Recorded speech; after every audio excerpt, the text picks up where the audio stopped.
Gina! Saan yung interview? Doon sa gitna para kita sa video yung buong supermarket. Si Gerald nga pala. Parang hindi ko siya napansin. Hindi ba siya tumutuyog sa anniversary prep? Hindi eh. Actually, maaga nga siya umalis sa bahay kanina. Hindi pa kami nag-uusap. May issue ba kayo? Wala naman. Pero mukhang may problema nga siya. May alam ka ba? Wala eh. Pero alam mo, parang napansin ko nga yan. Parang may ibang kinikilo si Gerald. May tinatago. Pag may kausap siya sa phone, bumubulong siya. Tulad nung isang gabi, dinatnan mo kami. Sinisita ko nga siya noon kung bakit... Sino ba yung kausap niya pabulong?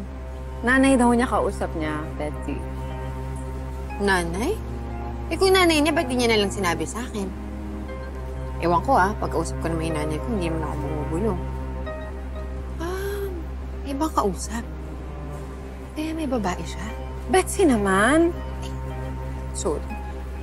May gamot lang talaga sa pagiging takles, Matagal ko nang nilaklak yun. Pero, hindi ko naman minimin yun, Gina. Concern lang ako sa'yo.